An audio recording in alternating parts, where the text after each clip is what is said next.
Ассаламу алейкум, приветствую вас, друзья. Витаю вас, друзья. С вами снова я, Орти Аслан, на канале Реалити. Сегодня 11 августа 2022 года, 21:00 по Берлину и 22 часа 00, соответственно, по прекрасному городу Джохару, оккупированному временно. Ассаламу алейкум. Так, звук я не выключил, и теперь я выключаю. Друзья, еще раз вас сердечно приветствую. Давно относительно с последними частыми выходами не выходил, но вот сегодня получилось. Постараюсь, чтобы и завтра тоже получилось. Так, Ури, Джамлайл, имя, фамилия, Джохар,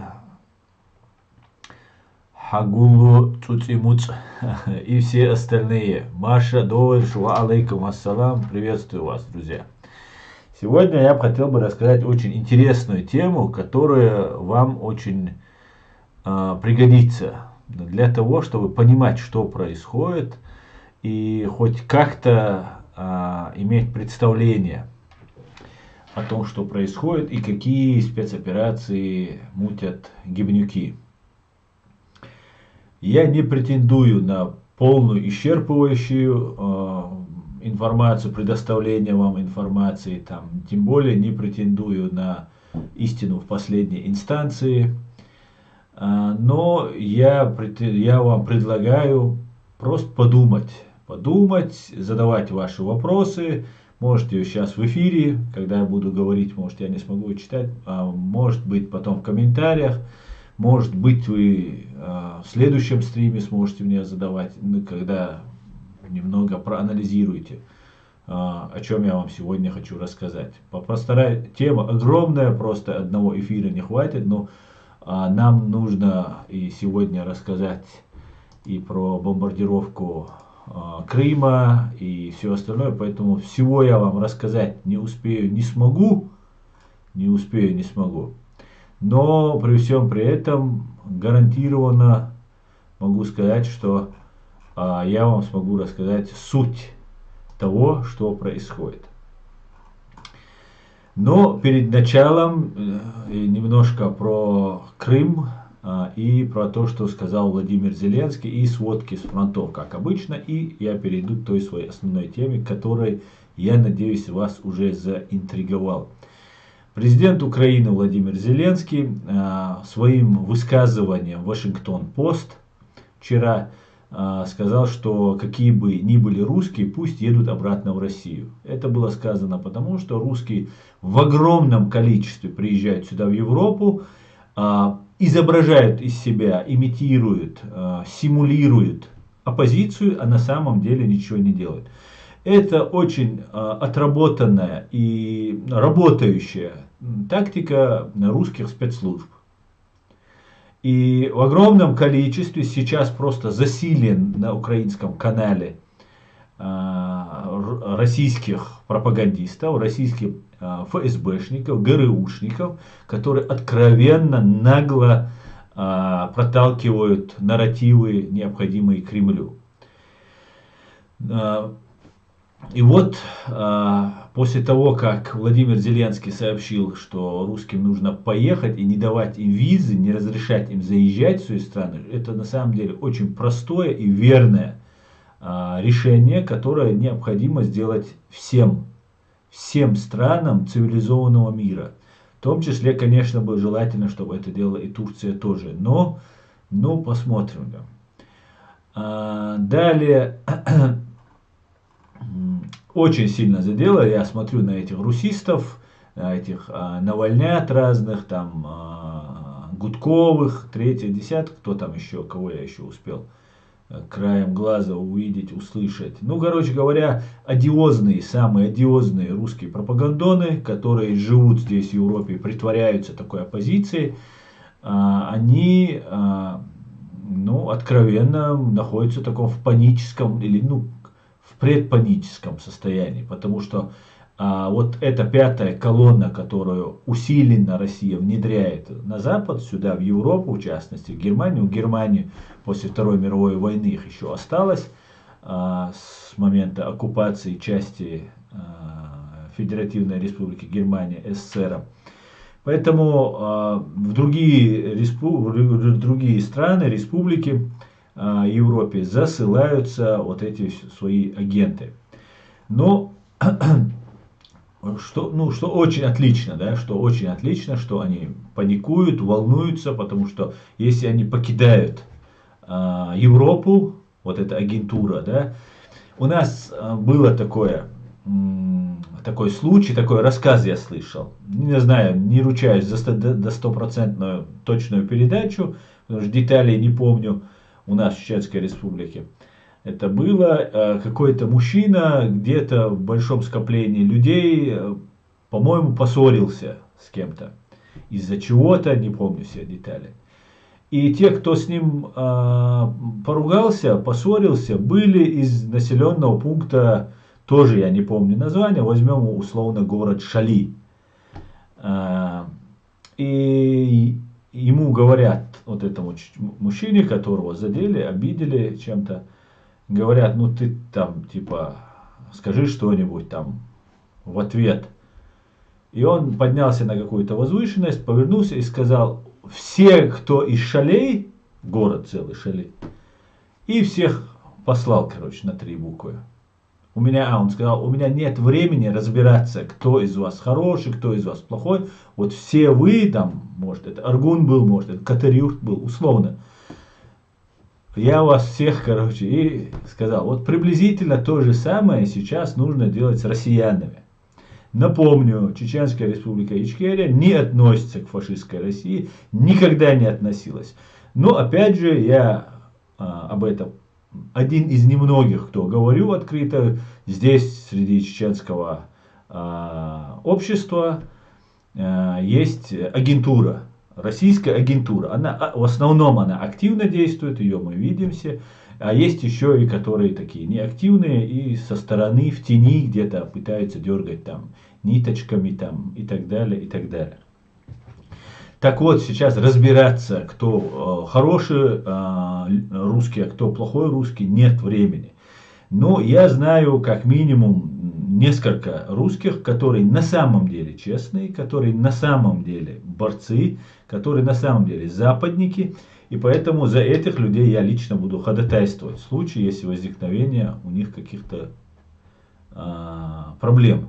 А так, все остальные россияне, конечно, все, которые в Вильнюсе собрались, в Литве, вот эти все навальнята, ФСБшно-ГРУшно-рошевские, там, кто там, ну и все остальные, все должны покинуть цивилизованный мир и уйти туда. Если они борются, они должны бороться по-настоящему. Нет, то они должны жить у себя там, в своей фашистской России и оттуда особо не возбухать. А то они сюда приехали, нас тут обзывают там убийцами чеченцев.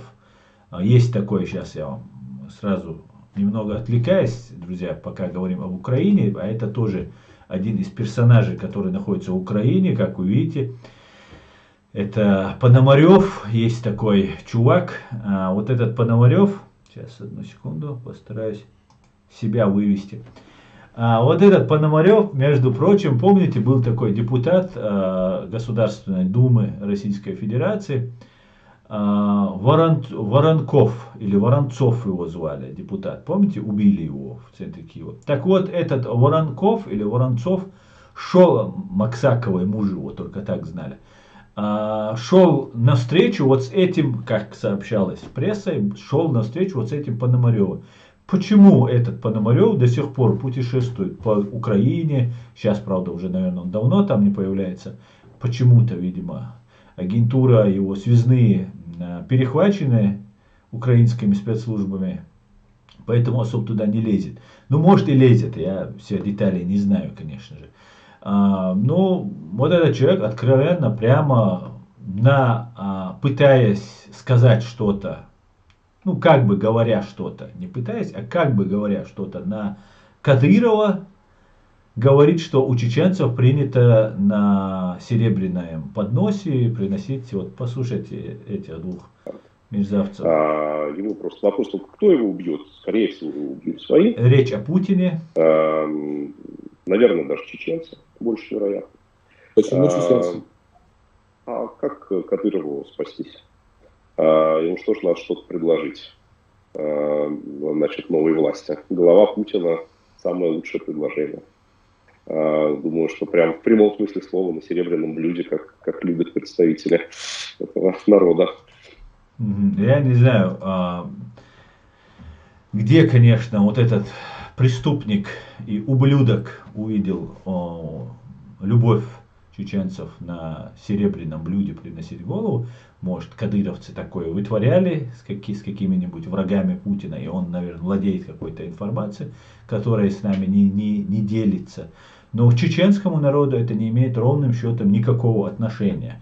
Чем вот эти два, которых вы видели, Гордон и Пономарев, два мерзавца, всегда пытаются нас где-то дискредитировать, где-то как-то опорочить. Ну, это любимая русская КГБшно-ФСБшная затея. Опорочить, запачкать и так далее. Ну, сейчас давайте вернемся от русской оппозиции, которая скоро будет убираться к чертовой матери. Я напоминаю, что из чеченцев, граждан Чеченской Республики Ичкерия, в Европе останутся только граждане Чеченской Республики Ичкерия. Остальные представляют себя россиянцами или другие товарищи, которые не признают Чеченскую Республику Ичкерия и работают на российские спецслужбы или не работают, но не признают нашу Чеченскую Республику Ичкерия, то они, наверное, должны будут жить в своей фашистской России. Поэтому, как говорится, с катертью дорожка всем. Поэтому еще раз, я давно вам говорил, многим говорил, не выкладывайте ваши фотографии в Инстаграм, как вы там Кадырову там поддерживаете, там это, третье, десятое, вам боком выйдет. Некоторые говорили, нет, мне нужно домой съездить, мне нужно там что-то себе там подправить, там и так далее, и так далее. Но в итоге получится так, что вы, друзья, уедете навсегда в этот домой, который без права возвращаться сюда.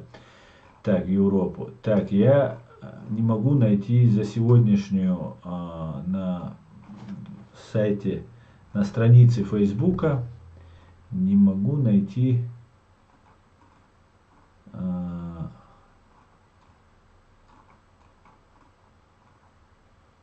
сводку. Ну,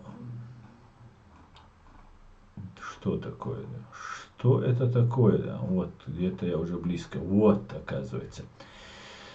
Так, 200 штук за последние сутки уничтожено голов оккупантов. Итого их стало ровно 43 тысячи человек. С чем я вас всех поздравляю, друзья. Потому что эти оккупанты, по большому счету, если бы выжили бы, творили бы геноцид над украинским народом и творили бы, и творили ранее над нашим чеченским народом это все. Кадровый склад, персонал ликвидировано 43 200 за прошедшие сутки, танков 14 за сутки, 1846 в общем, боевые бронированные машины 4100 штук и 14 за сутки, артиллерийских систем 3 штуки за сутки, 974 в общем, РСЗО 261 и 0 за сутки, антиаэркрафт 134, самолеты 232, 0 за сутки, вертолеты 193, 0 за сутки, БПЛА 772, 2 штуки в общем и 6 за сутки. Крылатые ракеты и 185, 0 за сутки, корабли, лодки, военные корабли 15, 0 за сутки, автомобильная техника и автоцистерны 13 за сутки и 3018 всего. И спецтехника ровно 90, одна штука за сутки. Самые большие потери противник понес на Донецком направлении. Данные обновляются. Бейте оккупанта, вместе мы победим, наша сила в правде. Абсолютно согласен. Наша сила в правде. И хотел бы вам рассказать по поводу нанесения удара. По видео вы видели, которое я выкладывал у себя, как разбомбили аэропорт. Уничтожено там по некоторым данным 9, по другим данным 7, по другим данным еще больше, чем 9. Но, к большому сожалению, летчики, с которыми у меня особые счеты, их не было, но, по крайней мере, они не будут бомбить. А те летчики, которые были на этой авиабазе, не сомневаюсь, что у украинской, у западной разведки есть данные этих летчиков, и поэтому, конечно, будет еще лучше, чем их будут сбивать в воздухе, когда они будут бомбить украинские города. Их будут находить, выискивать и приводить в украинский суд или в любой другой международный суд или в чеченский суд. И там мы будем привлекать к ответственности летчиков, русских летчиков. И так, возвращаясь к нашему стриму, друзья. Возвращаясь к нашему стриму. Спасибо вам всем, чеченцам, за поддержку. Лаптиногий ответит за преступление против нас и вас. Верю в это. Хорзум, не за что, конечно же. Скажите, Хорзум, вы с Грузии или с Украины? Салам всем свободным людям. Салам, Эд, приветствую тебя. Салам, Вольф с Дагестана. Добрый вечер, ваши хаты. Все будет ЧРИ, Украина, слава ВСУ. Дуже дякую. Героям слава. Аса, очень интересует, как вы думаете, нужна ли Украине украинизация? Вы не считаете это щитом и бронежилетом для Украины? Хорзум, я считаю, конечно же, без резких правых выпадов украинизация русифицированной Украины, она необходима для того, чтобы это общество жило, созидало в гармонии, в единстве. И по-другому это никак. Потому что русизм, империализм и украинство – это два антипода. Рано или поздно им придется сталкиваться. И мы знаем, что это будет происходить со стороны русизма, фашистской России. Как это происходило, так как это происходило на протяжении веков. Конечно, нужна украинизация. Ничего русского, единственное спасение, ничего русского не оставить. Ничего. Ничего. То есть ни улицы, названия улиц, площадей, литературы, обучающих в школе разных там так называемых великих писателей там, и так далее, и так далее. Полно есть западных писателей, мыслителей и других интереснейших людей на этой земле, с которых многие так называемые великие русские писатели, занимаясь плагиатом, уносили все это. Как, впрочем, и все. Не только какая-нибудь искусство и культура, и все, в том числе история Украины, украдена фашистской Россией. Об этом тоже я вам сейчас постараюсь рассказать. Так, я раньше скептически относился к тебе из-за ЗУЦО, Тумсика. Понял, что я ошибался. Наоборот, ЗУЦО вызывает недоверие. Понтошлеп, который добивается уважения и имиджа. Чеченцы в Украине. Видео. Но в таких случаях чеченцы в Украине нужно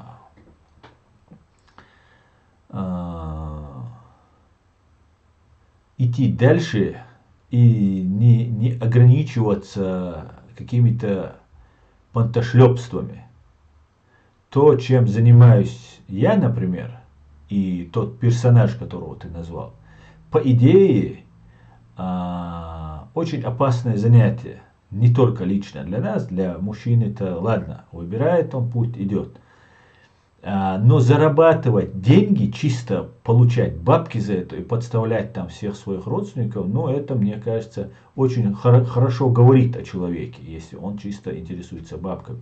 Или же никто его родственникам не угрожает. Или же даже если угрожает, то только лишь до определенной степени и для имитации. Поэтому пантошлеп, там, уважения у него не будет, пантошлеп может будет, и он есть, но и имиджа, и уважения у него не будет, потому что они работают на русскую разведку. И не только он один. Запомните, вот сейчас пришло время, и вы все-таки согласились после 2 лет, некоторые даже извиняются передо мной, честь и хвала таким людям. Но это хорошо, что хватает мужества человеку признаться. Мне, например, это хотя бы о человеке говорит очень многом, если человек так себя ведет.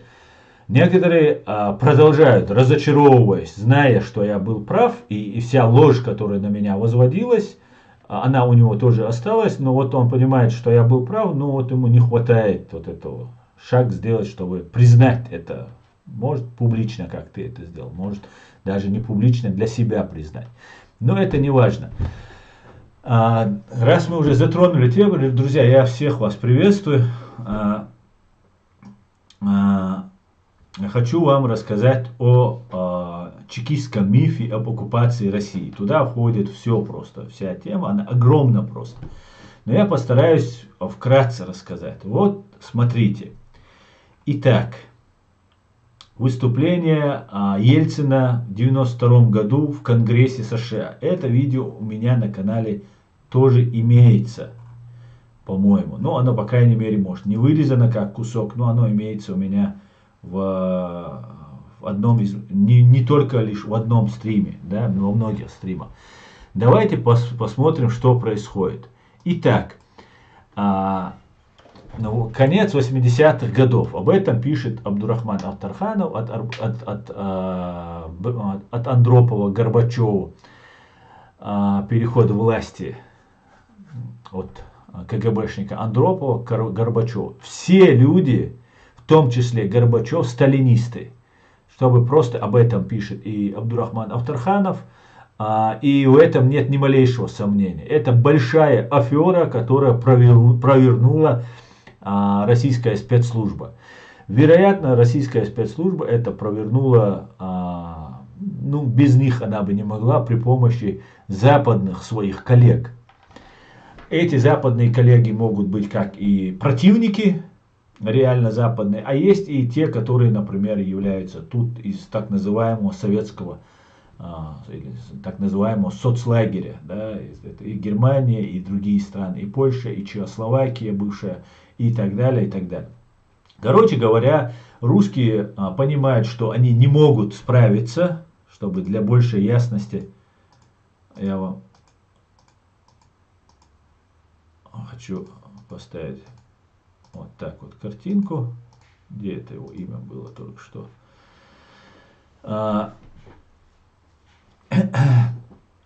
И им нужно выходить из ситуации. Как мы знаем, в Советском Союзе есть система, построенная рабами, советскими рабами, которые из крепостного права после его отмены перешли в рабство, так называемое батрачество, когда им даже и жилье, и питание не предоставлялось баринам, потому что уже баринов не было.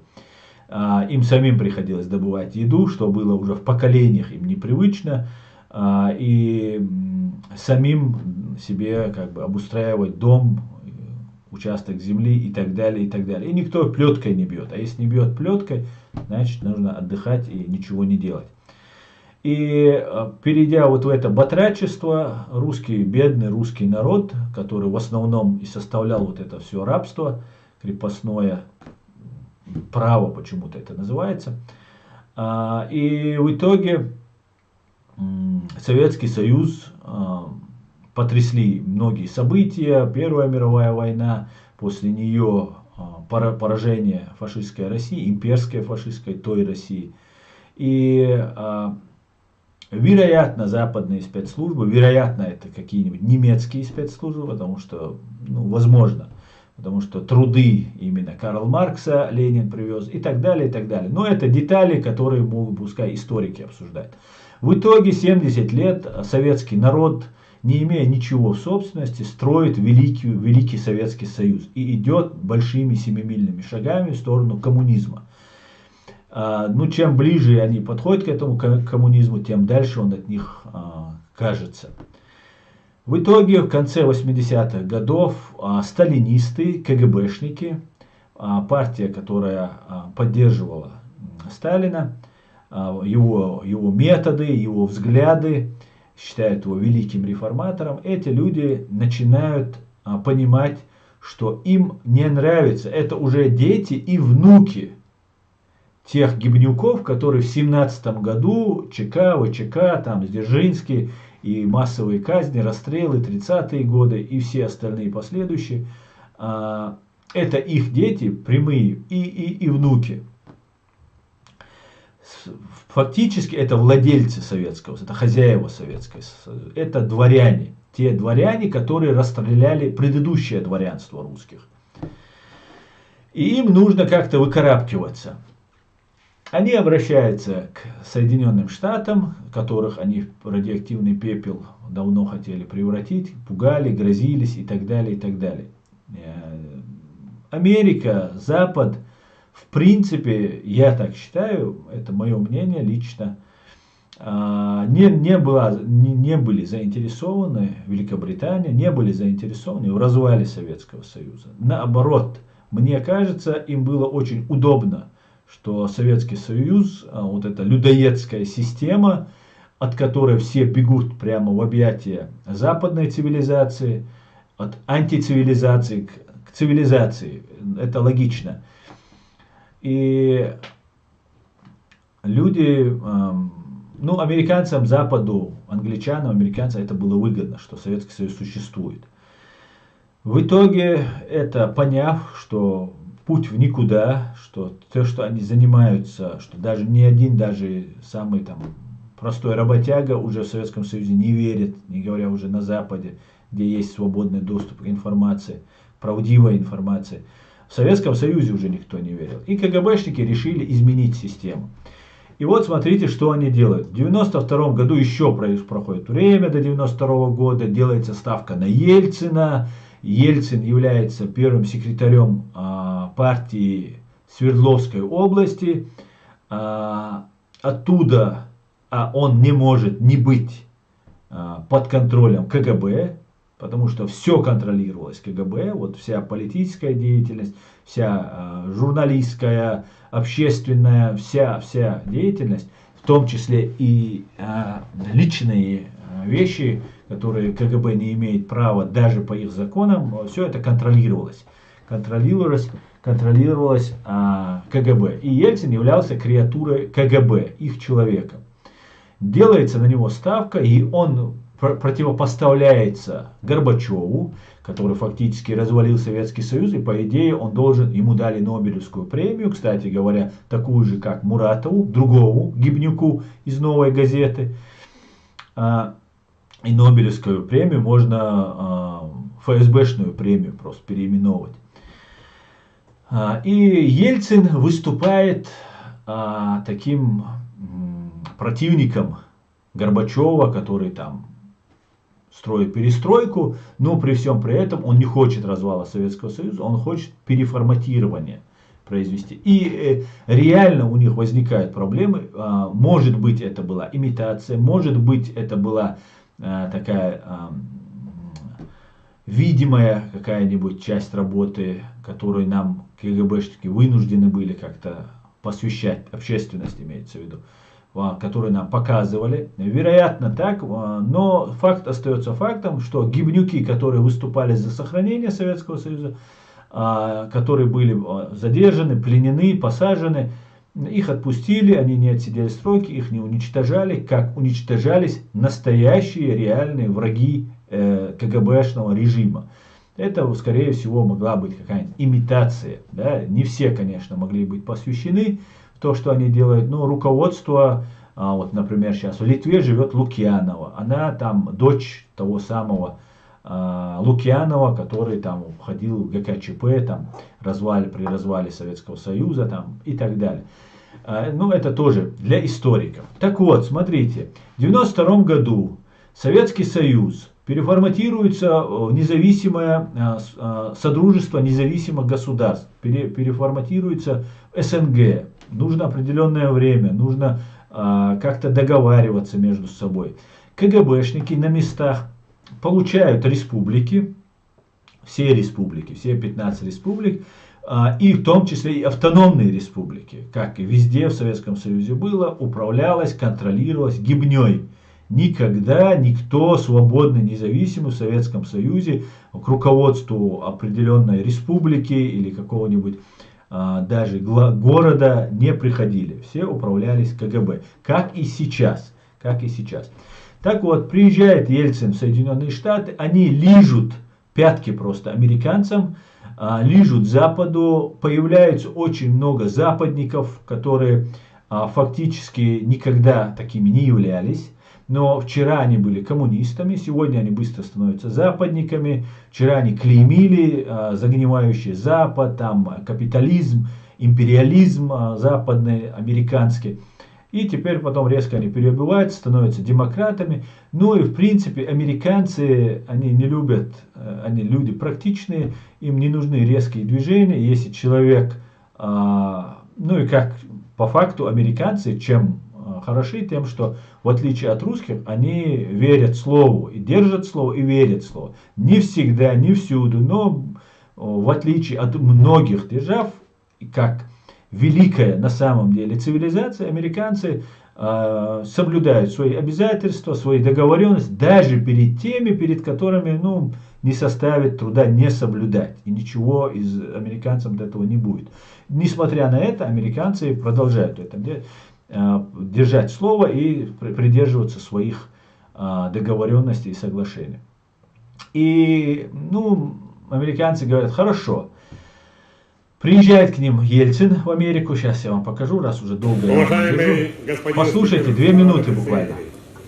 Уважаемый президент Сената, уважаемые члены Конгресса, дамы и господа, я имею высокую честь выступить здесь, в Конгрессе великой свободной страны, как впервые за тысячелетнюю историю России всенародно избранный президент, как гражданин великой державы, сделавший свой выбор в пользу свободы и демократии.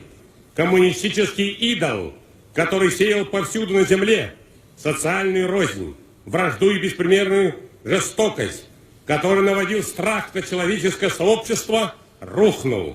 Рухнул навсегда. И я здесь для того, чтобы заверить вас, на нашей земле мы не дадим ему воскреснуть.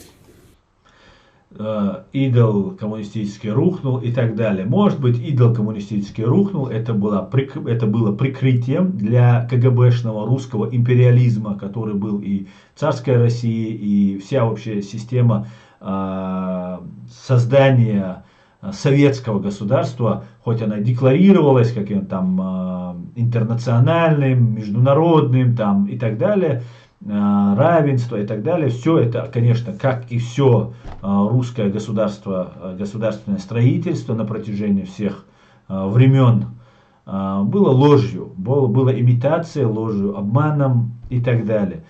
И тут он говорит, что вот он приехал заверить, он заверяет американцев, что больше идола коммунистического не возникнет. Коммунисты реально не возникли. Но империалисты и КГБшники, реваншисты, они остались. И это их последние вздохи. Возможно, это дотянется на 10 лет. Возможно, это затянется еще больше, хотя я в этом сомневаюсь. Но конец вот этим имперцам и КГБшникам, военным преступникам, массовым убийцам настал. И мы это увидим. Иншаллах, дал мукла.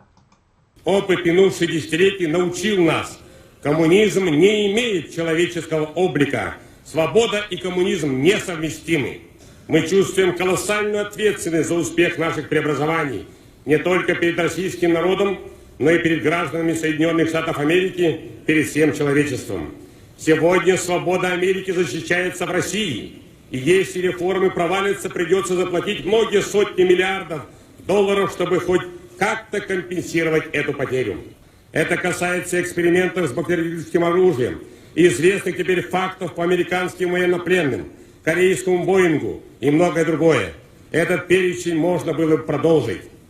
Открываются архивы КГБ и бывшего ЦК КПСС. Более того, мы приглашаем Соединенные Штаты и другие государства к сотрудничеству в расследовании этих темных страниц бывшей империи. Вот так вот. Хотел бы закончить свое выступление словами из песни американского композитора российского происхождения Ирвина Берлина. Господи, благослови Америку. Аминь, аминь, аминь. Господи, благослови Америку. Добавлю я к тому, что сказал Ельцин. И вы слышали, что он говорит, приглашаем американцев сотрудничать, бактериологическое оружие, очень чувствительные темы для американцев, там про самолет сбитый, ну и многое-многое другое они предложили. Для того, чтобы вы понимали просто, что есть такой миф, что США оккупировали Россию. И вот этот живой пример. Человек, который передал власть добровольно КГБшнику сегодняшнему, то есть из своей конторы, да, ну этот действующий, вероятно, офицер, а Ельцин был просто агентом, но сам факт того, что власть передал он КГБшникам, не кому-нибудь другому.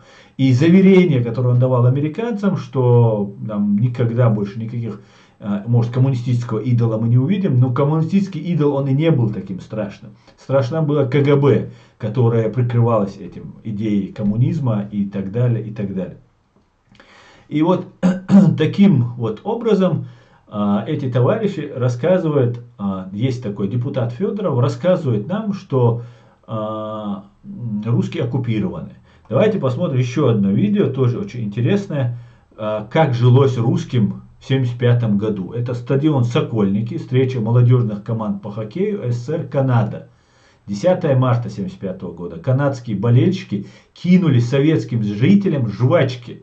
Вы помните, это была валюта. Я даже в мое детство, уже в 80-е годы, помню, что жвачка это была ну, просто супер недосягаемая роскошь. Да? Ее передавали друг другу, жевали друг другу. Канадские болельщики кинули советским зрителям жвачки, и в давке погиб 21 человек. 25 человек получили ранения. Увечья. Скажите, этих людей нужно было оккупировать? Им достаточно было дать жвачку, чтобы они просто стали тем, кем стали. Мы недавно удивлялись, как я лично удивлялся, как афганцы цеплялись на самолет, чтобы улететь из Афганистана. Это по сравнению улететь не так эффектно, как 21 человек раздавить из-за жвачки. Ну давайте посмотрим. По трибунам вот эти вот жвачки, которые действительно были ну, каким-то таким особым, может быть, шиком отживать жвачку, так сказать, для рекой буквально. В основном затоптали. Они наклонялись за этими жвачками, понимаете, и, естественно, сзади напирала толпа. Никто не мог сообразить, что надо пресс остановиться, там, дать возможность поднять. Драку за жвачку стали фотографировать находившиеся на матче западные фотокорреспонденты. Администрация стадиона решила вырубить свет, и смертельная давка продолжалась уже в полной темноте. Погибло 20 человек. Но страна об этой трагедии ничего не узнала. В Политбюро решили, что этот национальный позор лучше оставить без огласки. Ну, это было бы не по-русски или не по-советски, если бы во время давки, чтобы не увидели иностранные болельщики, выключить свет и дать еще больше, нанести травму всем этим людям. Вот я вам сейчас покажу, вот это и есть депутат Федоров. Вот это депутат Федоров, который сейчас, который в полковничьих званиях, в полковничьих погонах, готовится идти на войну. Видимо, как и этот, как его, Проханов хочет сгореть в танке, который Проханов мечтал сгореть на Крещатиках в танке, борясь против американского империализма и так далее, и так далее. Но, к сожалению, с его пузом в танк он не пролезет, и по Крещатику в танке проехаться, и на даже танке ему не получится, поэтому остается сгореть в подвале на Остоженке в Москве. Это так, возвращаясь к сути проблемы. Я немножко отвлекаюсь, перескакиваю, но хотелось бы просто вам рассказать представление, к чему я все это веду. Так вот, вот этот депутат Федоров, которого я вам только что показывал, является доверенным человеком Путина. Он из «Единой России». Это депутат, ну, по-моему, самого первого созыва, с первого созыва. Он все время в Государственной Думе. Это тот самый депутат, который рассказывал, что для того, чтобы, как в Чечне, в Украине, выходили на митинги в поддержку России, нужно уничтожить 20% украинцев, как в Чечне. Хотя в Чечне они уничтожили 30%, но так как, видимо, он, наверное, это я уже за него домысливаю, он, видимо, полагал, что если украинцев 40 миллионов, и из них, если убить 20%, то 8 миллионов, это будет порядочно, так, шокирующе для украинцев, и они тоже замолчат, как чеченцы, на какое-то время, и эти ублюдки смогут, это реально больные люди, психически нездоровые люди, вот это ради денег, ради какого-то мнимого своего величия эти люди убивают и своих, и чужих. Мы знаем, что Путин и Патрушев взрывали своих русских в 99 году, не только дома, и вообще и другие, и вокзалы, и автобусы, и метро, и все остальное, для того, чтобы напасть на чеченцев, обвинив нас, то есть в нападении, на атаке на них самих. Так вот, Федоров рассказывает уже много лет, уже, наверное, лет 10 он это рассказывает, что Америка захвачена Соединенными Штатами, и Путин призывает, что Конституция написана американцами, что экономика построена по-американски, что МВФ, нет, ну, короче говоря, вся банковская система, она принадлежит им, что все олигархи и телевидение, все принадлежит американцам и так далее, и так далее. И что вот нужно вывести, изменить то есть систему, то есть изменить конституционный строй, изменить в фашистской России, что является уголовным преступлением, тяжким преступлением, но это должен сделать народ. Вот в таком случае это не является преступлением. И вот Федоров 10 лет, выражаясь понятным ему языком, дует в уши людям, и есть идиоты, которые начинают в это верить. И вот почему они в это верят. Американцы, опять же, это мое мнение, американцы реально имеют влияние в Америке, в России, фашистской России. Американцы что делают? Они говорят, ну вот, что в отношении России. Дайте нам банковскую сферу, экономическую, и нас не интересует, кто у вас президент, какая у вас политическая там система, ситуация внутри, какая у вас там культура и все остальное. Это называется, если вы приходите просить в банк денег, да, кредит, вам выдают кредит на своих условиях. Так вот, американцы говорят, мы даем вам возможность развиваться, пускаем вас во все международные институты, вы абсолютно свободны. Но вот банковская система, там мы будем устанавливать и регулировать. Так как вся система, мировая система, в принципе, придумана, контролируется, управляется американцами, американскими банкирами, в первую очередь, и не только банкирами. Если вы хотите, чтобы ваша экономика стала конкурентоспособной, чтобы вас принимали, ну, это такой уровень, да, это поднятие вас до, ну, скажем так, в бизнес-класс, да, вы выходите из какой-нибудь там развивающейся, какой-нибудь там отсталой страны, вы можете стать абсолютно уважаемым, вы можете открывать счета, банки и так далее, и развиваться. И этим Федоров обманывает своих зрителей, рассказывая, что Россия находится в полной оккупации и так далее. на самом деле Россия добровольно, как вы видели сейчас Ельцин, вы видели состояние народа, они за жвачку 20 человек, 21 человека задавили, 25 ранили.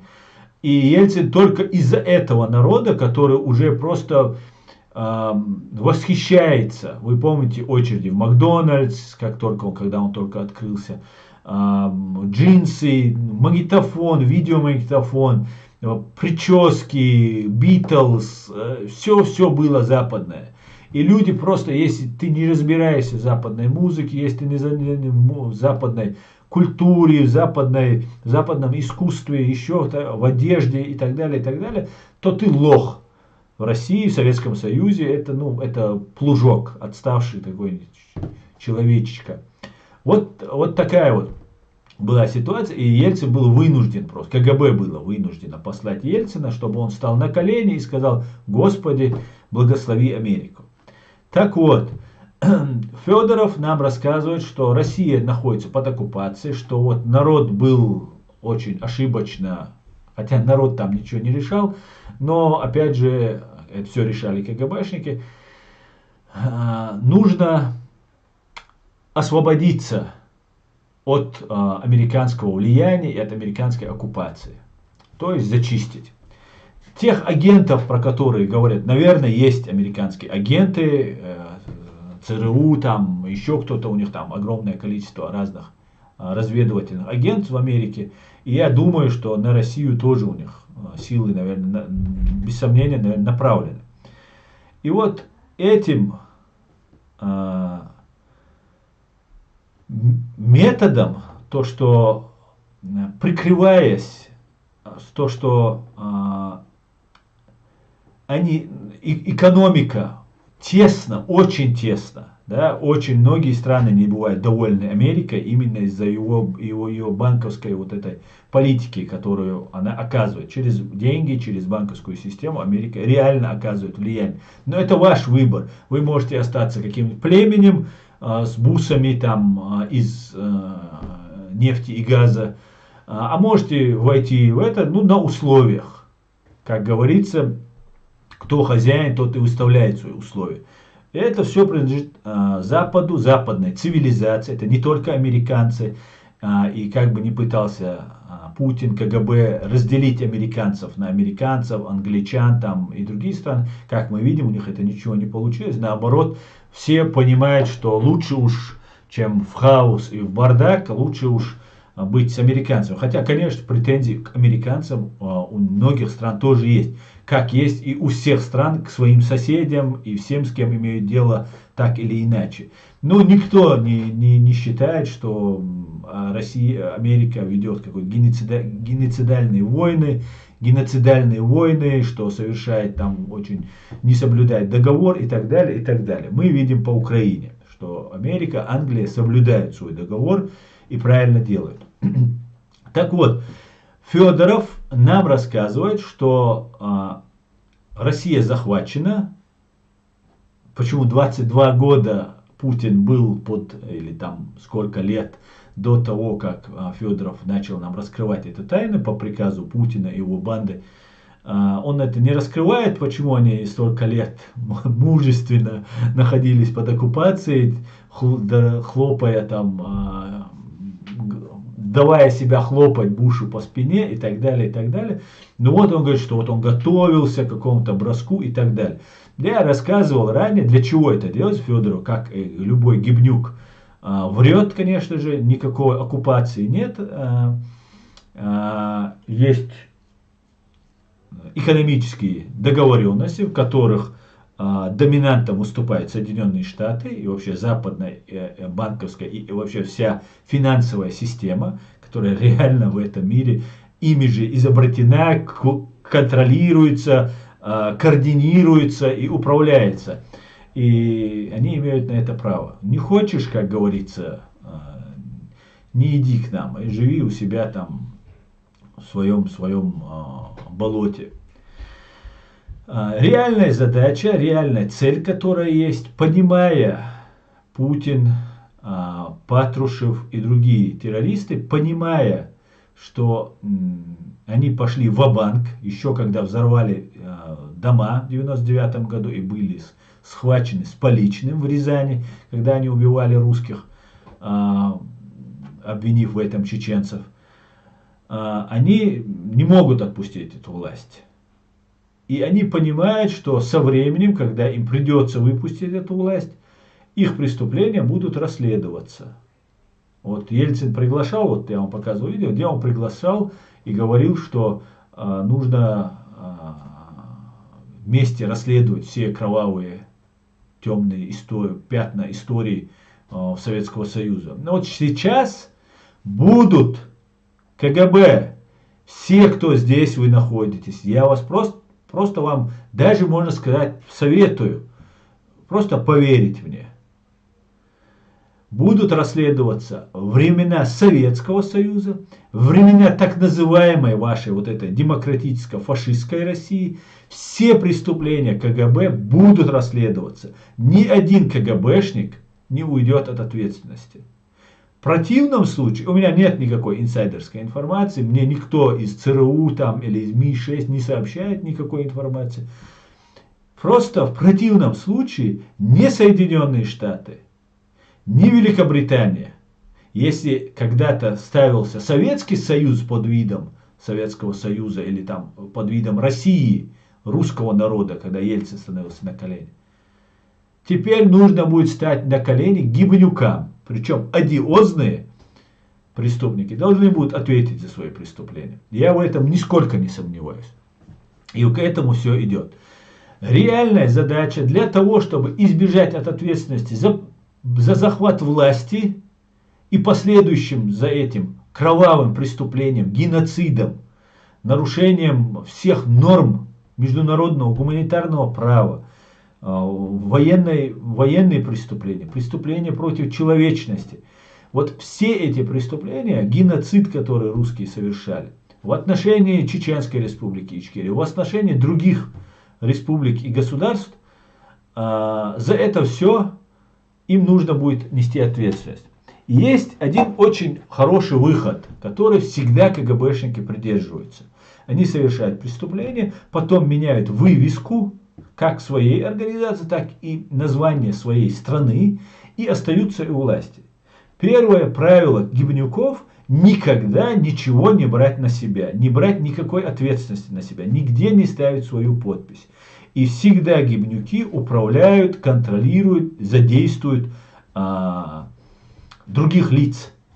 Сами они ничего никогда не делают. Хотя без вот этого управляющего кукловода, вот эта вся большая там какого-нибудь конкретного гибнюка, агентурная сеть, она не эффективна и вообще она не способна к чему-либо, к какому действию, без, как известно, без кукловода. Куклы, какими бы они ни были талантливыми, они все равно не могут, какими не были бы они способными, вот эти марионетки, они все равно не могут без кукловода, их нужно прикрывать и так далее, и так далее, и так далее, и направлять куда нужно. Так вот, много рассказывает нам, что вот Америкой захвачена Россия, и сейчас нужно победить. Почему украинцев побеждать для этого нужно? У меня еще это в голове не укладывается. Федоров об этом не рассказывает. Его версия это не укладывается. Но, как я это понимаю, нужна история Украины для того, чтобы создать новое государство, новое образование. И они хотят вернуться к договору от 91 года, когда разваливался Советский Союз. И там есть много нарушений во время так называемого развала. И они утверждают, что фактически Советский Союз не развалился. И вся территория до 1945 года в соответствии с уставом НАТО, соответственно, другими международными документами, это является частью КГБ. Вот. Страны Балтии, восточная часть Германии.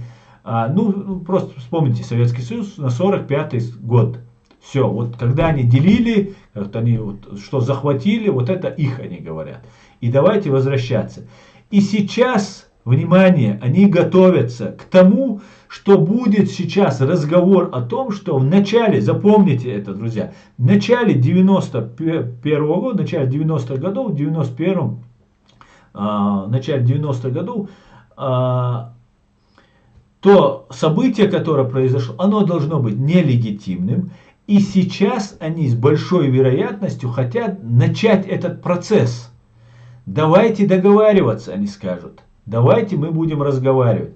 И нужно втянуть в правовое русло. Сейчас они бомбами, там, не обращая внимания на правовую сторону вопроса, на суверенитет, на государственность Украины, начали свои действия. А сейчас же, когда они получили по зубам, они начинают возвращаться вот к той системе. Они бы и вернулись бы, когда победили бы Украину. По плану. Через 3 дня захватили, всех нацистов там зачистили, все бегают там по лесам, по лугам.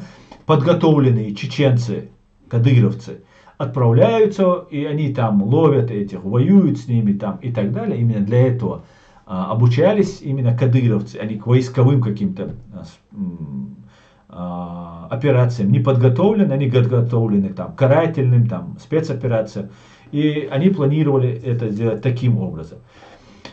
И в этом направлении именно признание, восстановление государственных границ на момент 1945 года они пытаются всячески подвести вот к этому разговору, тему. Не нужно попадаться на эти уловки, ни в коем случае, вообще не разговаривать с ними, вообще с террористами не надо вообще вести, причем не просто террориста, террорист может быть с каким-нибудь чувством собственного достоинства, какой бы он психически нездоровый, фанатично настроенный человек не был, у него есть какие-то рамки, какие-то свои взгляды на какие-то вещи.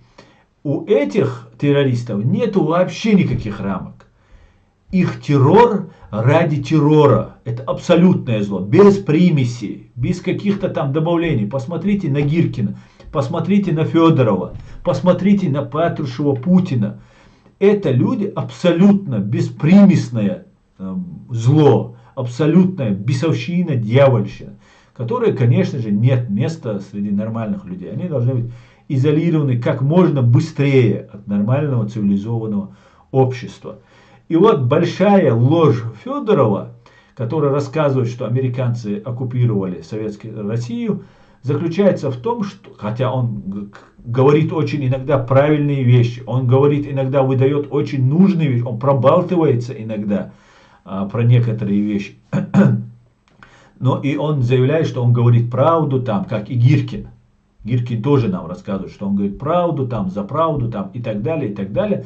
Но нужный, самый нужный момент, вот, когда им это принципиально важный момент, они в этот момент без зазрения совести врут. Так вот, Федоров не строит, он вокруг себя собрал, если я все 10 лет слежу за ним, и он вот за эти 10 лет собрал себя, ну просто люмпенов, просто конченых ублюдков он собрал вокруг себя. И они оживляются, когда он с ними ведет разговор, что сейчас настает время, он рассказывает, что мы будем зачищать новых, вот этих старую номенклатуру, которая сейчас есть в фашистской России, вами, вы будете их замещать. Прямо у них глаза начинают гореть. И им эта тема интереснее, чем и Федоров их так по-отцовски, так, ну, по-людоедски им рассказывает, да, тогда Сталин уничтожил 90%. Это же не просто так Сталин уничтожил. Вот эти места вы все должны занять. И они просто, ну, люмпены, просто шариковые, самые настоящие шариковые.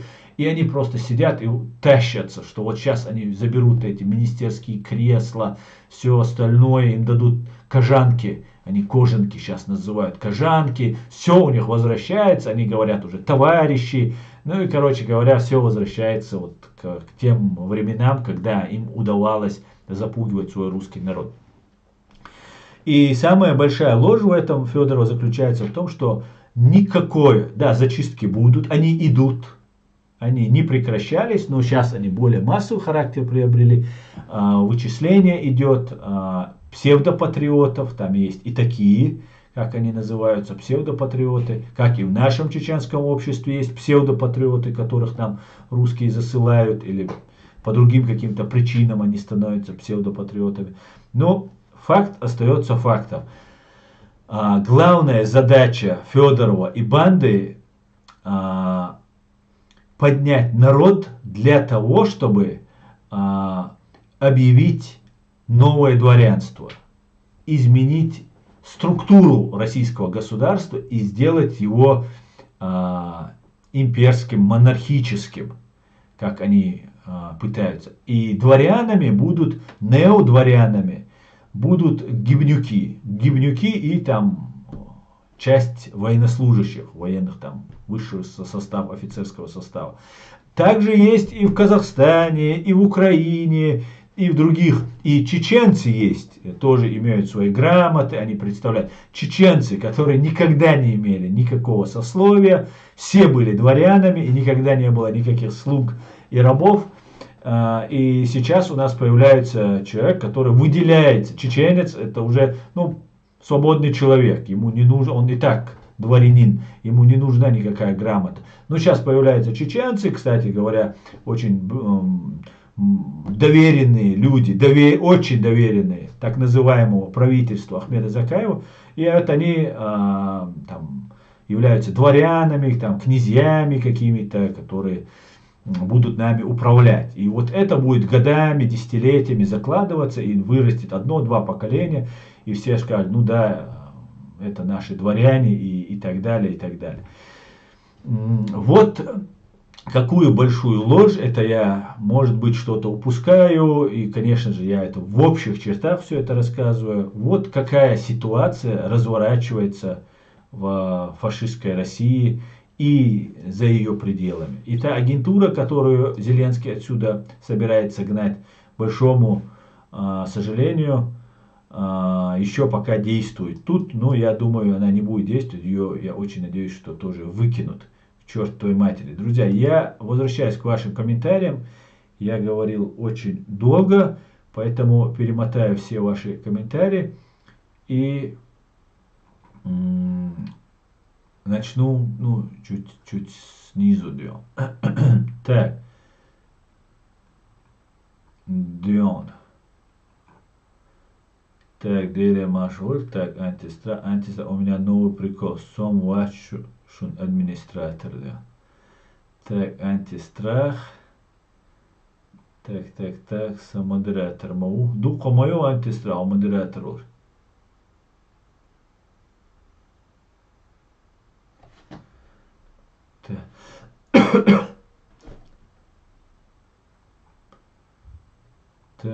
Так.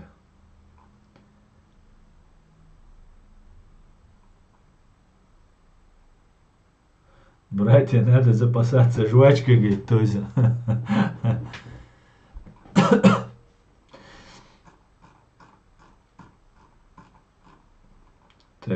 Так.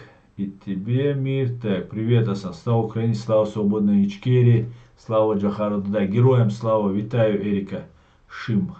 Так, Аслан, чисто. Им элон четко и метко Джахар. Теперь я надеюсь, что Европа поняла, что Россия это террорист и что она опасна для всего мира. Да, Аслан, ты говорил из одного стрима, что Россия из-за взрывов домов, Европа испугалась из-за ядерной опасности и оставила нас на съедение России. Теперь они сами обстреливают ядерную электростанцию на Приднестровье.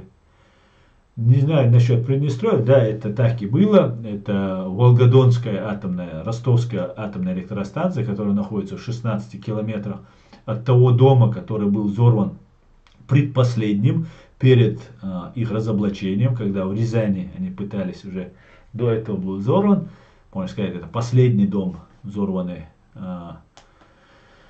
в России, Патрушевым с Путиным, и он был взорван 16 километров от Ростовской атомной электростанции, которая ближе всего находится к Европе. И да, сейчас Запорожская атомная электростанция, они начинают то же самое делать. Это очень больная тема, очень ужасная тема для Запада, для европейцев, и они этим спекулируют. И тогда им это удалось. так называемый поход или спасательная операция добровольцев во главе с легендарным генералом Шамилем Басаевым, она не повлияла на то, чтобы признать законным агрессию фашистской России против Ичкерии во второй раз в 1999 году. И для этого потребовали взрывы своих вот этих домов. В противном случае они бы не взрывали, они хотели лайтс-версию использовать, но были вынуждены, и поэтому взорвали эти дома, экстренно действуя.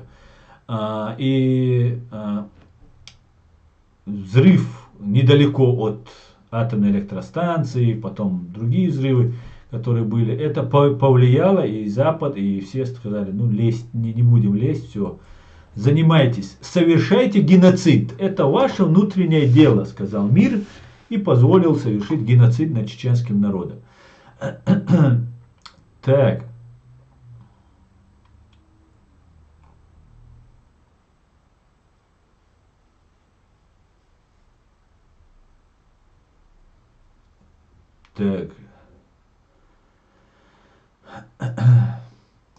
Так, возвращаясь тогда к нашей теме, друзья, я просто все эти комментарии сейчас далеко вверх уходить не буду.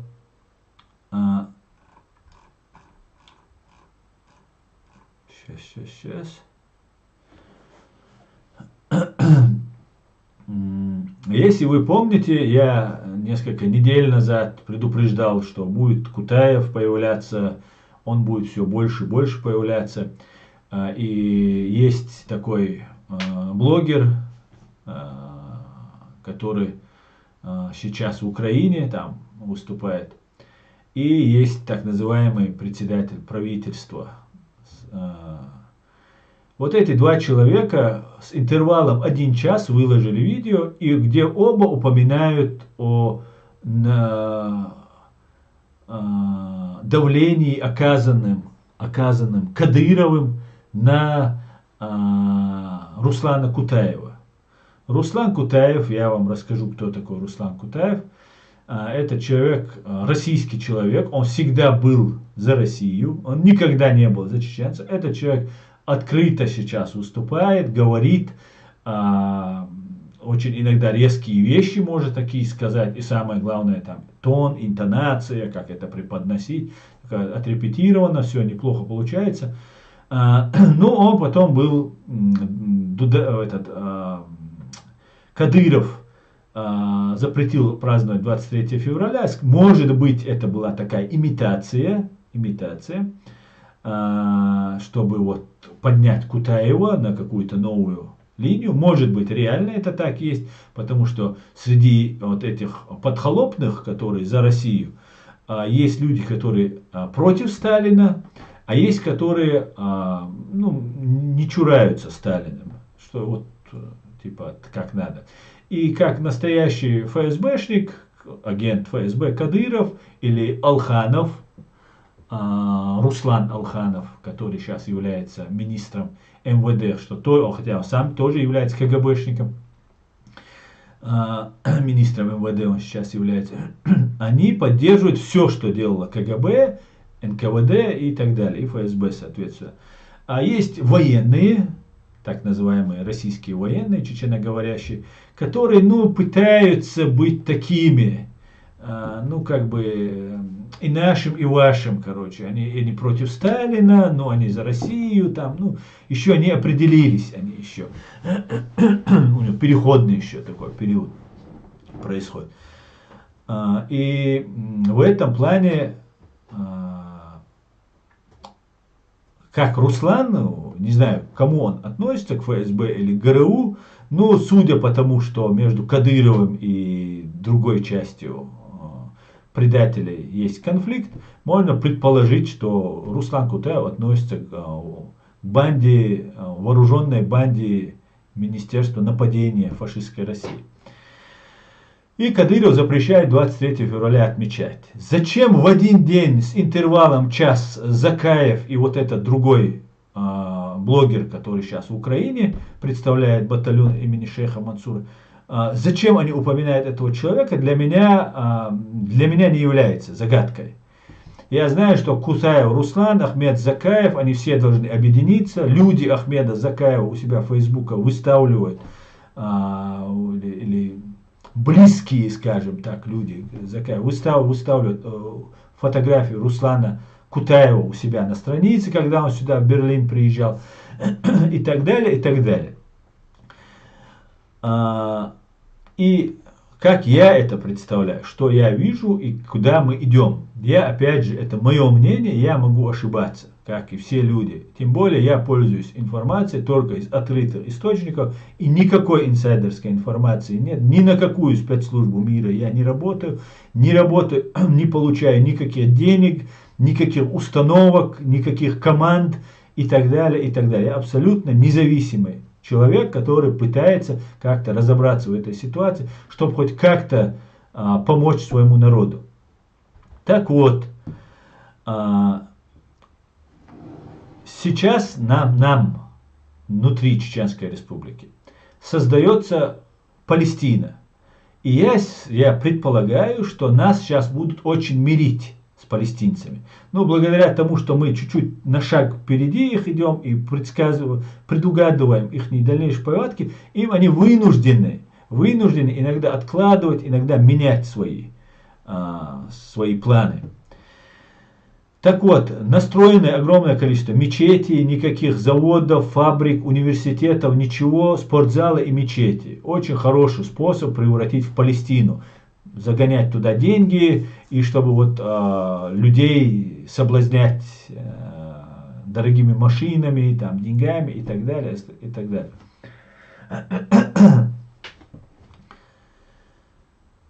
И вот какая ситуация разворачивается.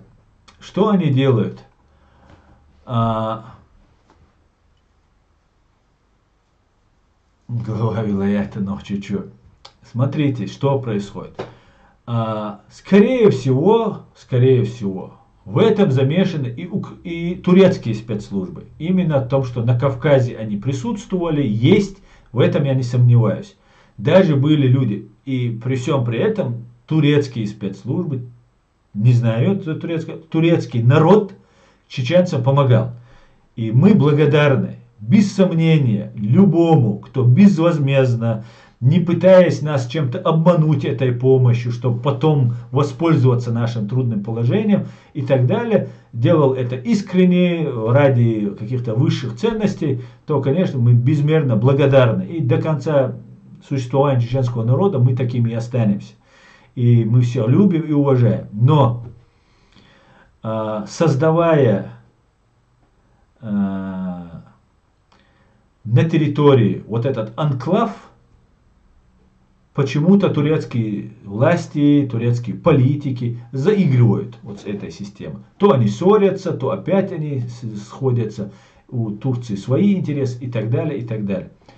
И вот нас готовили для борьбы с украинцами, вероятно, что украинская вот эта партизанщина должна была затянуться, потом украинцам мы должны были объявить джихад, так как они там за западные ценности, они там в Москве разных вот этих клубов, и там Путин, Володин, все остальные, этого не существует. А вот в Украине вот эти клубы есть, и вот эти парады, какие-то шествия есть, и так далее.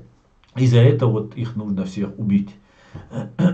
А тех, кто убил у вас 300 тысяч, что у них в столице тоже эти клубы есть, что похлеще просто.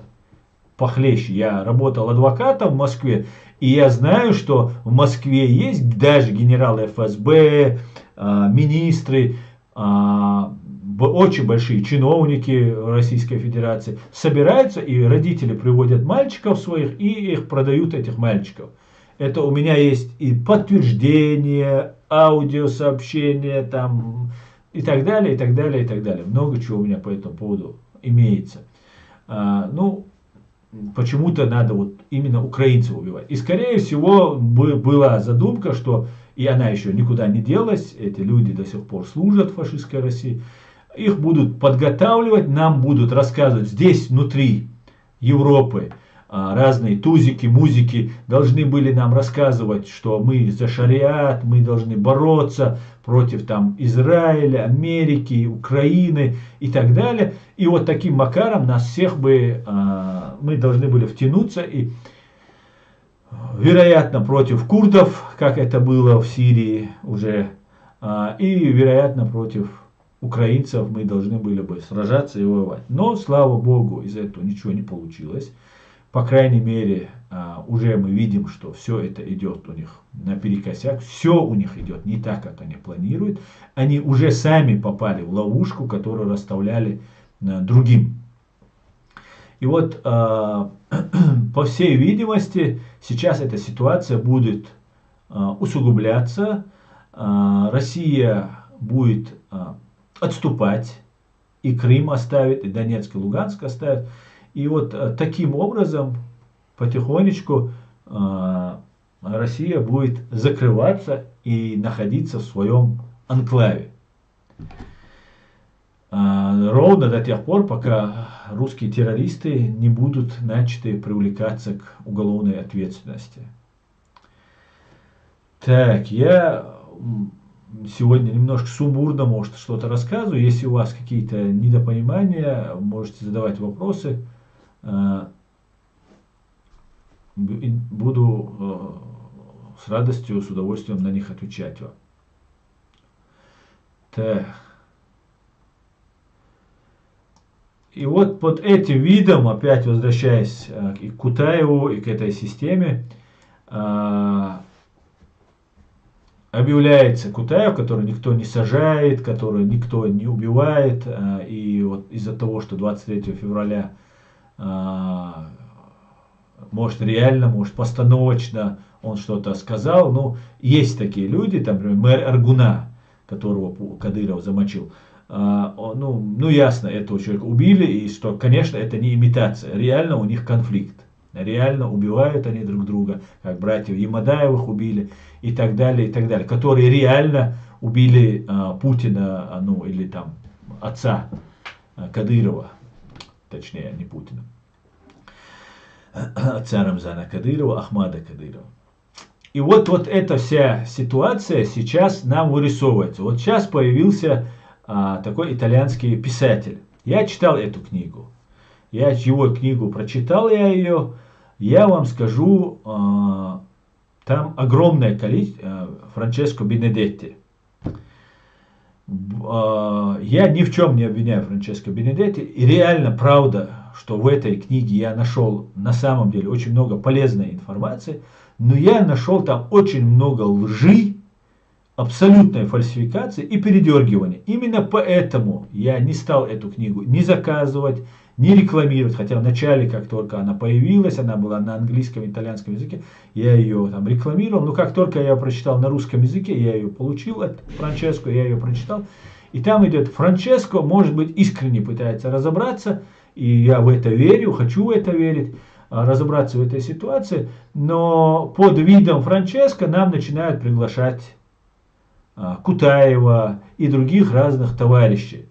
Приглашали бы и раньше, если бы мы чуть-чуть дали спуска. Вот есть такой человек, Мансур Садулаев. Этот человек проживает в Вене. Он был в батальоне имени шейха Мансура, потом выехал, он как такового боевого действия не участвовал, но он там находился у них. Потом выехал в Европу, здесь женился второй раз на другой женщине. И начал очень активную такую свою деятельность, бурную развел. Хотя его жена мне звонила, писала, точнее писала постоянно, говорила, кто это за человек. Ну, я был с ним на контакте, и он мне говорил, это она, я ее бросил, и из-за этого она, хотя она такие вещи про него рассказывала, но я как бы игнорировал это и как бы оставил эту женщину тогда в покое. Так вот, в 2020 году, 6 августа, в ночь 6 августа на 7 августа, то есть уже 2 года назад, как вы все знаете, меня человек из правительства Ахмед Закаева предложил работать на российские спецслужбы. После этого на меня началась очень массированная атака, очень сильно. Друзья, вы многого не знаете, я много не рассказывал, и пока еще не время это все рассказать. и для того, чтобы нужно. Так вот, в это время меня сводили от государственных дел, от каких-то важных дел, политических дел, общечеловеческих дел. Меня сводили на чеченскую вот гылк, мы это в Москве называли на чеченскость. В случае, если тебе нужно кого-нибудь там объегорить, там еще как-то там дежурку включить, на чеченскость свести, там это между чеченцами такое происходило, можно сказать, там ты младший, я старший, там манипуляция, как обычно это бывает у не очень чистых на руку людей. И у нас, а в Москве у нас очень мало было чисто на руку. Москва это такой город соответствующий. Это мы называли это чеченскость. На чеченскость свести, раз, все и решили. Вот этот вопрос мне сводили на чеченскость. Что он моего тейпа, что он там это, третье, десятое и так далее. Хотя я не знаю, какого он тейпа. Но не суть. И я какое-то время просто перестал общаться. Я не стал им отвечать, потому что меня втягивали. Я знал, что меня втягивают, и я отказывался в этом участвовать. И когда я прекратил свою деятельность, мне нужно было взять время, понаблюдать. Вот этот самый Мансур Садулаев, у кого есть ЦР-фонд, по-ихнему это называется ВЭЙ-фонд, а я это называю ЦР-фонд. Организация, это не фонд, это просто организация с таким названием. Они фактически начали выпускать ролики, которые прямо у меня, я это все выкладывал, у меня есть отдельное это видео, сейчас я это не буду вам показывать. Он фактически начал уже рассказывать про боевиков, там спецоперацию, которая прошла в Грозном, на человеке, который воюет в Украине против фашистской России, который взялся заниматься публичной политической деятельностью, откровенно чисто русская пропаганда пошла. Это мы уже тогда с ним не общались и так далее. Но я вышел из месячного своего перерыва и сделал на этот акцент. Вот таким же образом, как вот этот человек и другие товарищи являются, влиять, пытаются внедриться к нам внедриться. Кутаев и другие многие товарищи, благодаря тому, что они зачистили это поле, убили всех, кто оказывал сопротивление, или тех, кто не понимает ситуацию, или не в теме, или же чем-то уже свой замазаны. Вот все остальное они зачистили. Когда произошли эти события, помните, только появился вот этот Мансур Садулаев, он начал Назакаева гнать, потом появился Тузик, который поддержал, это были очень радикальные товарищи, которые поддержали шариатское, что мы умма, мы мусульмане, вы не чеченцы, демократы имелось в виду, вы не мусульмане там и так далее в лице Закаева. И таким образом они создавали политический контекст, скажем так. Они начали создавать движение, что есть вот мусульманские такие товарищи радикальные, есть демократы, потом Закаев тоже заигрывал с этими мусульманскими и так далее, и так далее. И в итоге Аяд Идигов, Хусейн Исханов, другие наши, кто еще остался при делах, немного, конечно, таких осталось, но эти люди были как бы маргинализированы, их было не слышно, не видно, вот появились настоящие какие-то деятели. Вот таким образом, сейчас, конечно, все изменилось, сейчас все эти радикалы опять стали демократами, и можно понять, сколько стоило их вот это лицемерие и ложь.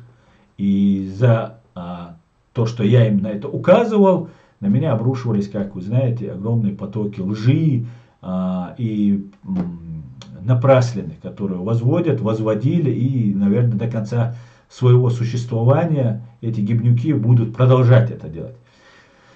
Но настанет время, мы, конечно, всех будем привлекать к ответственности.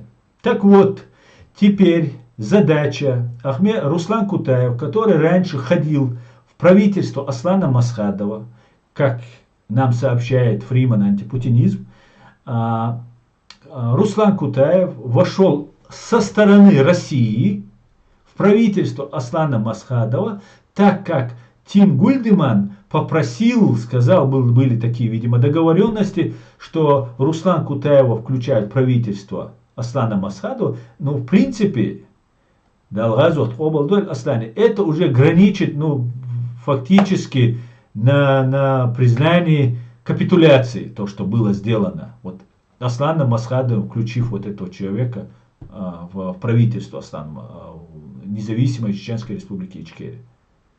Сейчас же этот Руслан Кутаев кичится тем, что он был в правительстве Аслана Масхадова. А кем он был в правительстве Аслана Масхадова? Послевоенное время, в тяжелое время. Он был со стороны России.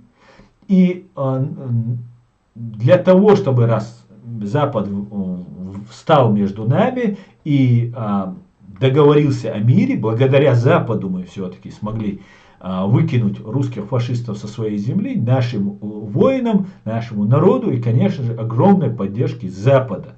И это никуда нельзя девать, и об этом всегда нужно говорить.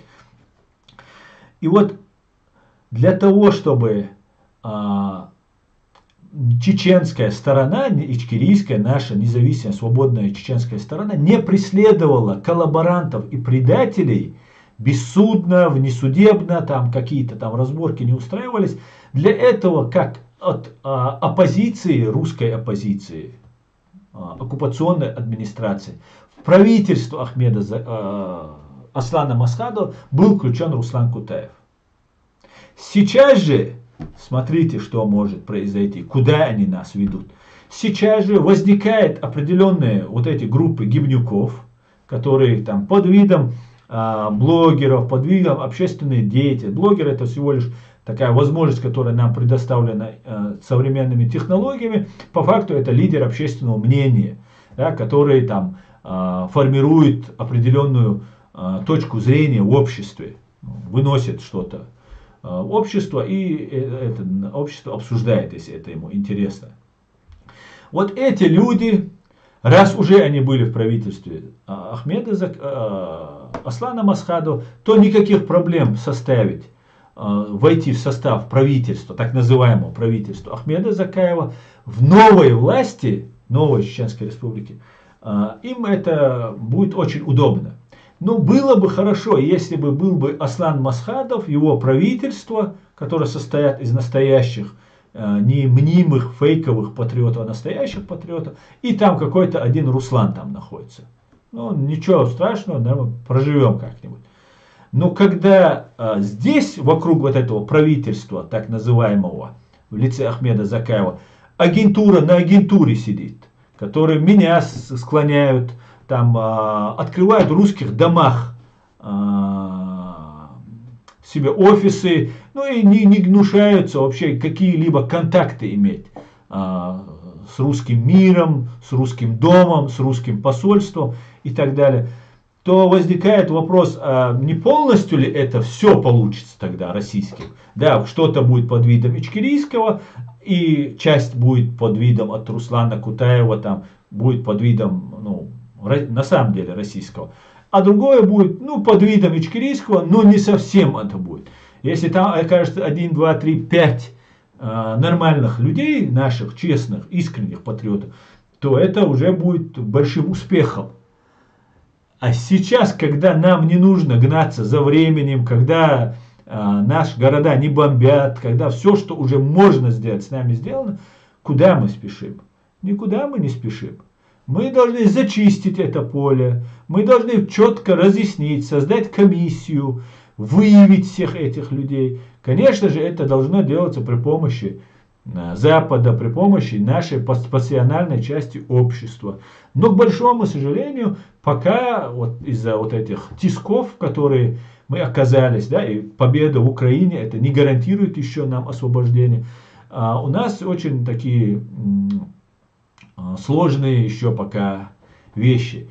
И вот, возвращаясь, Джахар, к тому, что начали сейчас Ингулбаевы, Кутаевы там, и так далее, и так далее.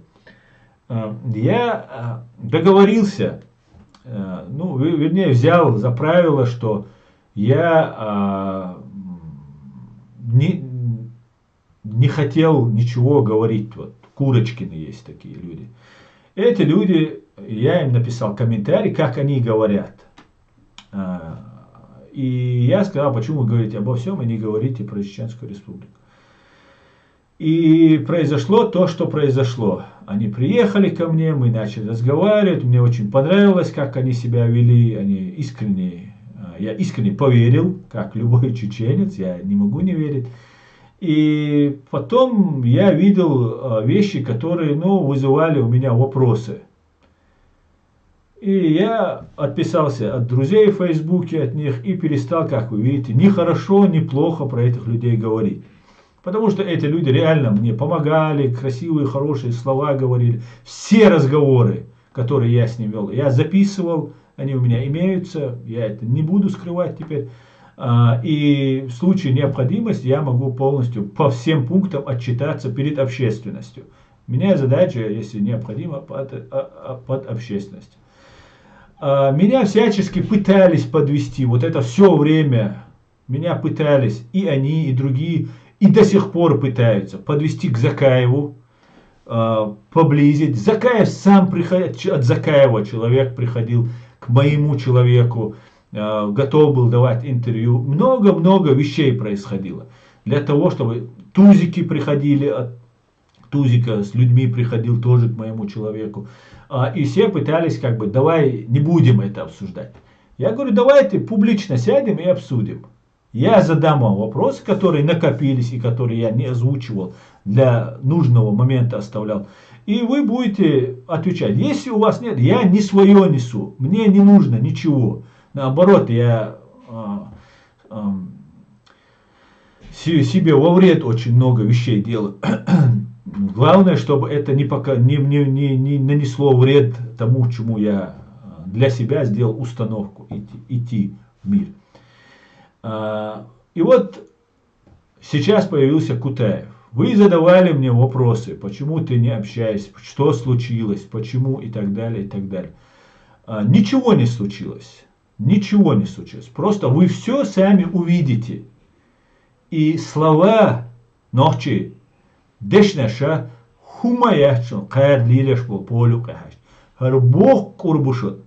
А сердичем шусох цатиш шейн ты отдавал чашкитал шусех тишер до тихуш. Аз духко фактш алтузик я кичера сояли ульвельча сюгла душ даже с наости бубохш беш. А может вец халцаца цаумна цакичсан бо ола цакиета дац иш цахумшлил я просто остадуцерер дюцер дац духом душун садаяздина душун солей и видео ас эриогита душун Ягит ищинг ас сен хитага дюцерду но хинца пока сен хаита сеищет цацдол хума хаича защита ирюцет гал хиламек достаточно яцюга информации.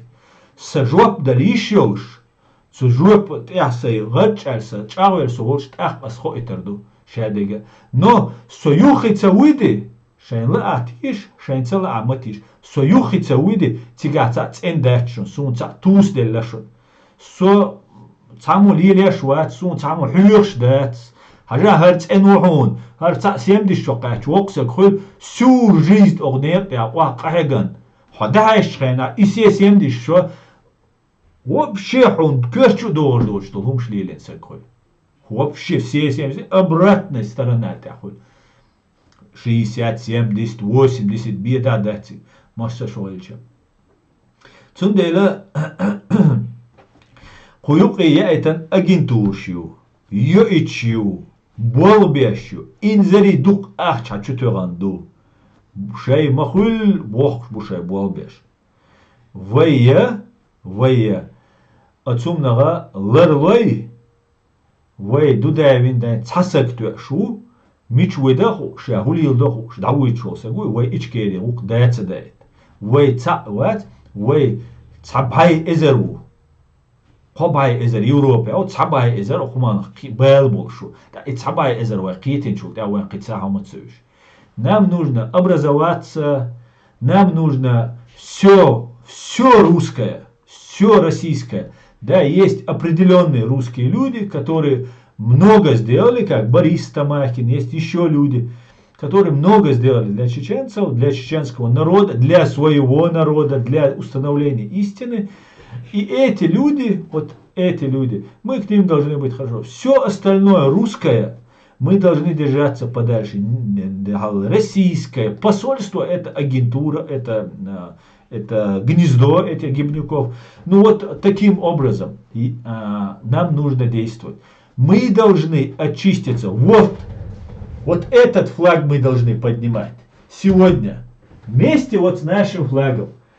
Если мы будем придерживаться этого, у нас есть шанс. Это путь Джохара Дудаева. Это путь к демократии, к свободе, к независимости, исповедованию религии, как многие меня годами уже тут проклинают, там, оскорбляют там, и так далее. Для защиты вашей религии, если бы не Соединенные Штаты Америки, я вам гарантирую бы, они бы ни одного чеченца в живых не оставили бы. Такая у них ненависть к нам. И вы это можете увидеть по их высказываниям, даже те, которые как бы за нас. Так вот, грош цена чеченцу, украинцу, грузину и всем остальным, которые пострадали на протяжении веков от этой фашистской России. Грош цена, если мы им не будем отвечать тем же. КГБ, ФСБ должно быть признано террористическое государство, образование, это учреждение, и должно понести всю полноту ответственности за все содеянные преступления этой фашистской террористической организации. Вот как-то так, друзья, как-то так. Яшин уй чуаволыш, Навальный уй чуаволыш, Янгулбаев, Кэлганчин, Зуди уй чуаволыш, Химасан бар уй чуавохуш.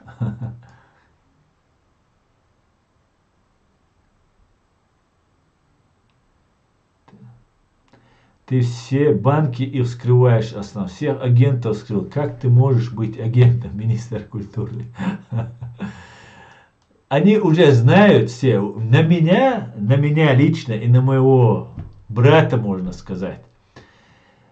Вот те ичкерийцы, те ваххабисты, все остальные, которые вот нам в информационном поле, они здесь на все европейские жалобы, на меня здесь, в Германии, мой друг, я не хотел об этом говорить, посажен. Потому что работает посольство Российской Федерации. Через посольство работает вся вот эта система, которой они оказывают на нас давление, жалобы везде пишутся. И все вопросы, которые возникают, они возникают из-за того, что работает агентура. И эту агентуру мы должны разоблачить. Другого выбора нет.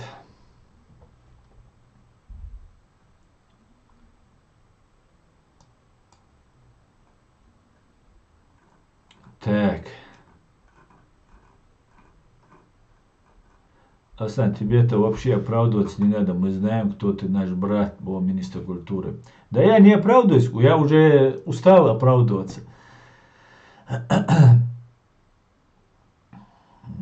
Так, я просто вам даю понять, чтобы вы тоже поняли, что я думаю, как, в чем я нахожусь, чтобы вы хоть как-то могли понять. Что я Мадаеву, что Кадырову, бешеные тузики друг друга покусали, да. Аса ишт эла не убивает, хоевейт лу шуметтер, да он расшифрует. Аса ишт эла не убивает. Ясно. Ты имеешь в виду про Кутаева? Нет, я не хочу, конечно, чтобы убивали, но я не хочу, чтобы он представлял меня и мой народ. Он представляет российский народ. Пожалуйста.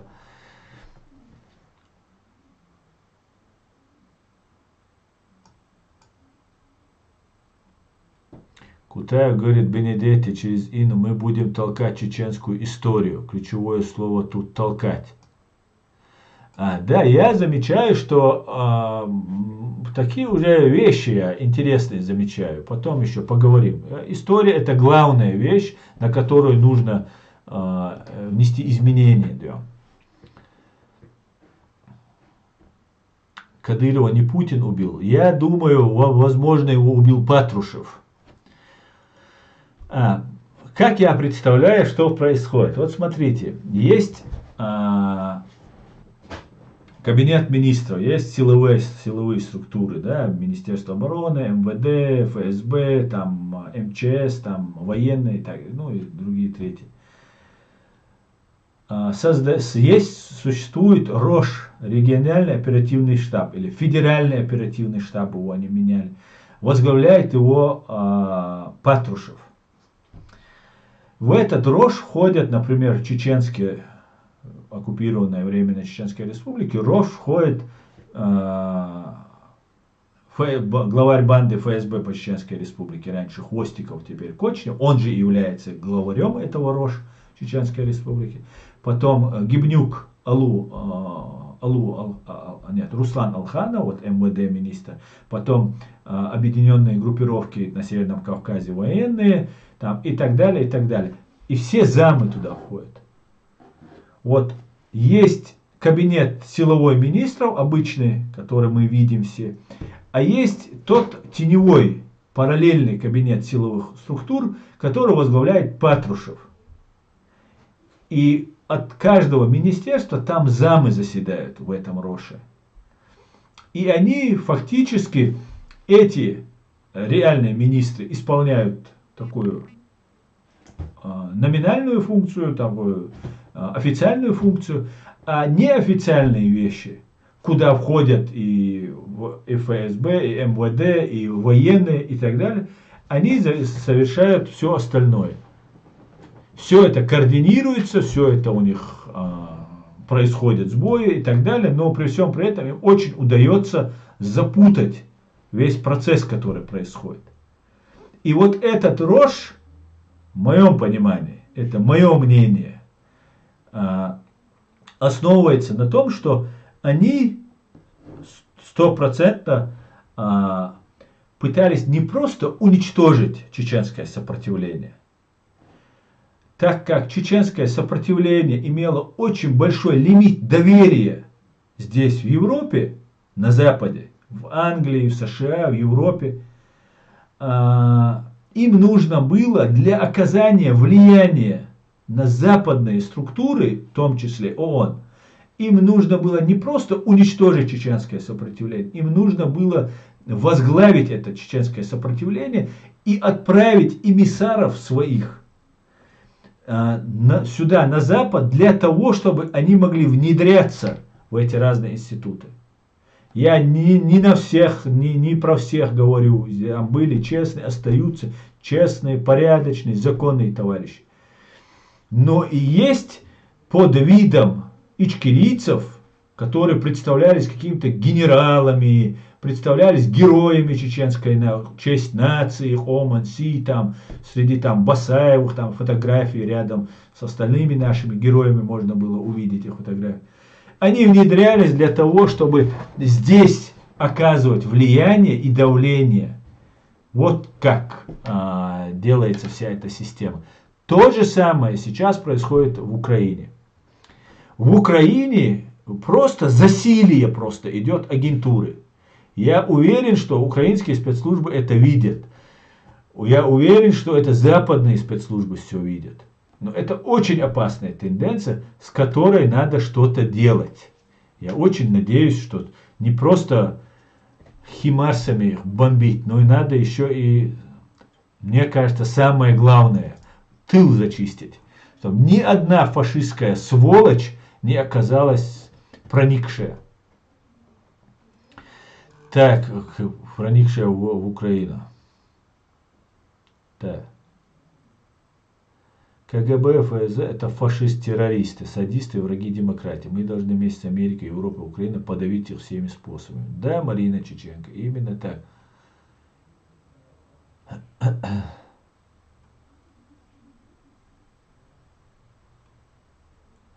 Деды стучали и внукам завещали. Да, идея нации. Именно так. Агентуру надо скрывать 1100%.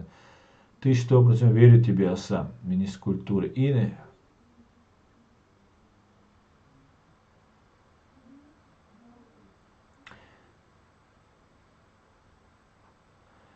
все великолепно, замечательно, все культурно, все супер у нас. Так.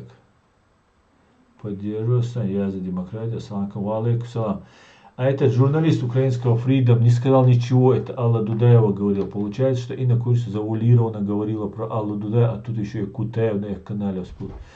Это еще ничего, Жахар. Сейчас вы увидите еще много вещей, которые вы не будете понимать. Вернее, вы теперь будете понимать. Уже понятно. Вот ту структуру, которую я вам обрисовал, дальше работайте, ищите, находите связь их и разоблачайте. Разоблачайте.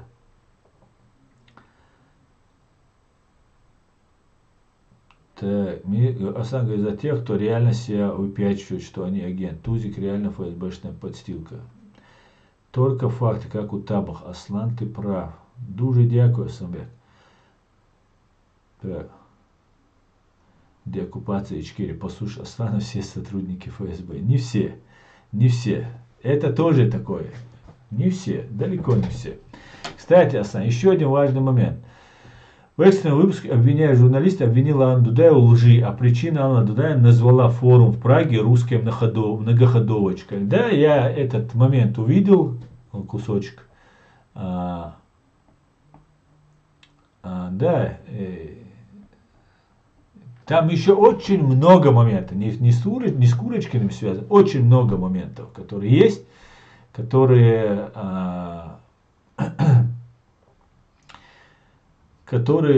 народ узнает рано или поздно.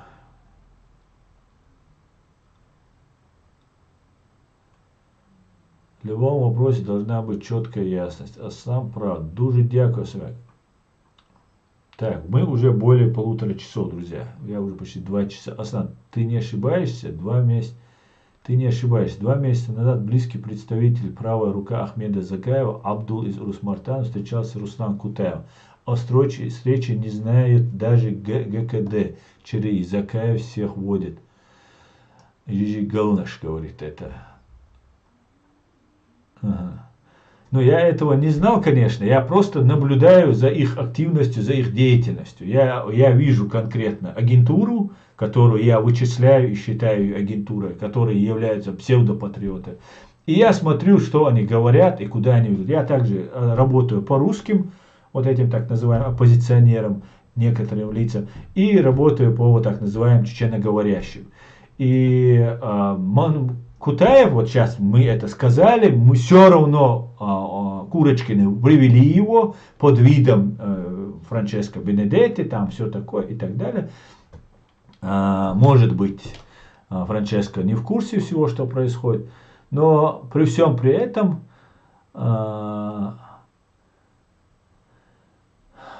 хоть мы и говорили, опять их выводят, и это их не смущает. Но им деваться некуда. Им нужно как-то выкарабкиваться из этой ситуации. У них есть план, и тут мы нарисовались, и тут начали что-то, там, их планы разрушать. Их все не устраивает.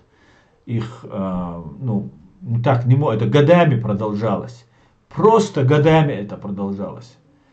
Здесь просто я всего вам не расскажу, просто хочется вам все рассказать, но настанет время, я все это выложу, все это увидите. И другие люди, которые будут рассказывать, прекрасно осведомлены, слава Богу, об этих вещах. И таким образом ситуация будет в нужном русле идти.